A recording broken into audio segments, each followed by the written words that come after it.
Hi, my friends. Today I want to present you a new story. Enjoy watching it. I still remember the night the word trash left Astrid's lips, sharp and venomous, as if it were carved in glass.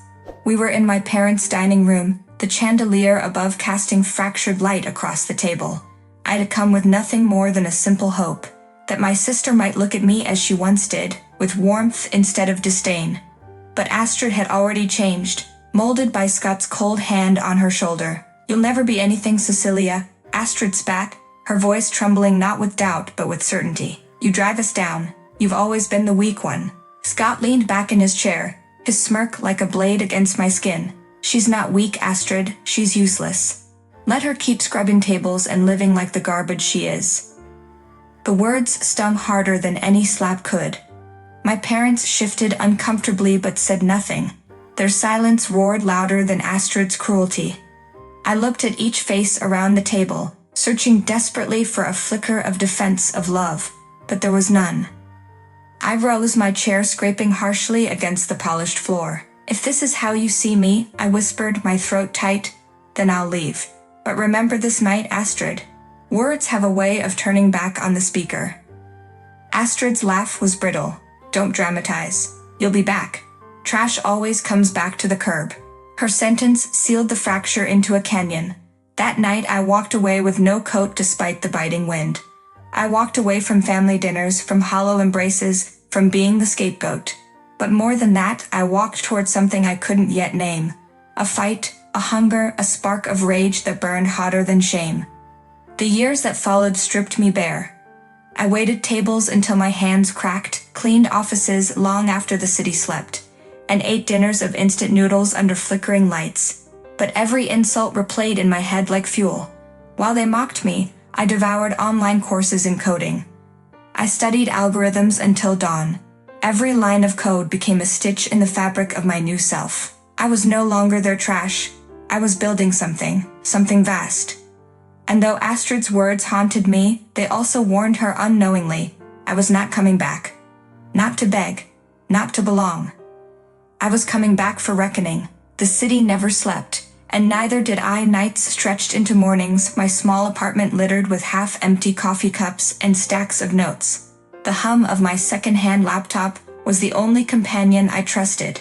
Each keystroke felt like defiance. Each bug I solved, a wound healed. I was clawing my way from the wreckage Astrid and Scott had left me buried in. Still, some nights the fire faltered. Doubt slithered in. I would hear Astrid's voice again. Trash, useless, weak. My chest tightened, my fingers hovered over the keyboard, and I nearly gave in. Nearly. One evening, my manager at the cafe, Rosa, caught me scribbling code on receipt paper during a slow shift. She frowned, then softened. "You're not like the others, Cecilia," she said, sliding a coffee across the counter. "You're burning yourself alive for something. What is it?" I hesitated, then answered quietly. "A future they can't take from me." Rosa leaned closer and quietly said, "Then let the fire consume the wreckage. Don't stop." Her words lit something I had buried, faith. That night, I pushed harder, applying for freelance jobs I wasn't fully qualified for, forcing myself to rise to each challenge. Mistakes became lessons, failures became sparks. Within months, the wreckage began to take form. My first paying clients, a growing reputation online, whispers of possibility. But it wasn't only work that hardened me, it was survival. The landlord threatened eviction twice. I fought back by negotiating late fees down to pennies. When my shoes split at the seams, I patched them with tape and kept walking. Every humiliation fed the fire. And as my reflection grew sharper in the cracked bathroom mirror, so did my vow. I wouldn't just escape the wreckage. I would rise from it, burning brighter than they ever imagined. 7 years had passed since I was branded trash and cut off. 7 years of building my life from rubble, pouring every ounce of defiance into the company I founded. In the world of it and artificial intelligence, I had clawed my way to the top. CEO, innovator, and to many, a visionary. My Miami villa overlooked the ocean, a symbol not of revenge, but of survival. Then, one evening, the ghosts came back. I opened the door to see Astrid and Scott, smiles plastered across their faces, too wide, too rehearsed. "Cecilia," Astrid cooed, arms outstretched. We've missed you. I leaned against the doorway, studying them. 7 years of silence, and suddenly you miss me? Scott shifted uncomfortably. We thought it was time. Family should stick together, right? I let them in, though every instinct warned against it. Over dinner, their words grew slippery. This house must be too much for one person, Astrid said casually, her eyes drifting over the high ceilings, the panoramic view. We could help. We could stay here a while. I sipped my wine, silent. Their tone was too smooth, their flattery too forced. They weren't here for me. They were here for the life I had built. Later that night, alone in my study, I stared out at the waves. The scars of their rejection still burned, but my instincts were sharper now. If they thought they could waltz back into my life and leech off my success, they were sorely mistaken. Ghosts at the door, I whispered to myself, but this time I write the ending. The storm was coming, and I was ready. Their entitled behavior revealed itself quickly. They acted as if my villa was theirs, leaving clothes strewn across rooms, demanding I hire staff to serve them. Astrid spent hours lounging by the pool, while Scott roamed the halls, muttering about finally living like we deserve. I let them spin their web, but I documented everything. Quietly, I drafted a guest agreement, polite, professional, and firm. It limited their stay to 21 days, with explicit boundaries. The moment I placed it on the table, Astrid's face soured. A contract? With your own family? Respect works both ways, I replied evenly. Scott's mask cracked. In his frustration, he let slip what they had hidden. Fine. Astrid lost the house. Everything. We had nowhere else to go. There it was, the truth dressed in desperation. But their descent didn't stop at entitlement.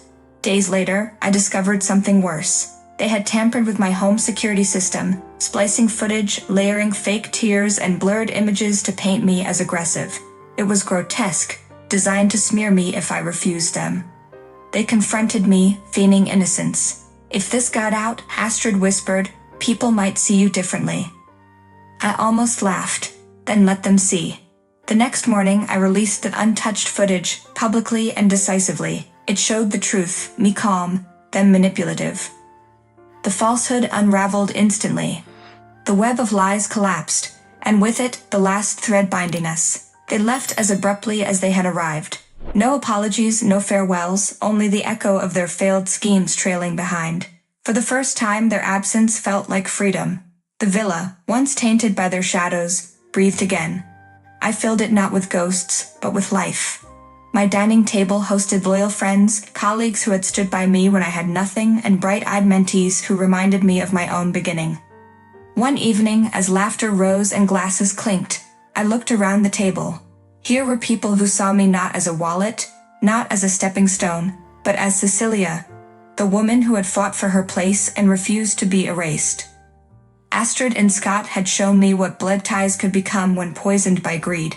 But in their wake, I discovered a deeper truth. Family is chosen, built on loyalty, respect, and presence. I raised my glass and smiled. To us, the family we make. The ocean roared outside, vast and untamed. My past had branded me as trash, but my present crowned me with freedom. And my future? It was mine alone to define. Friends, what do you think of this story? Write your opinion in the comments. Would you like more stories? Don't forget to subscribe and hit the bell button so you don't miss any videos. See you tomorrow.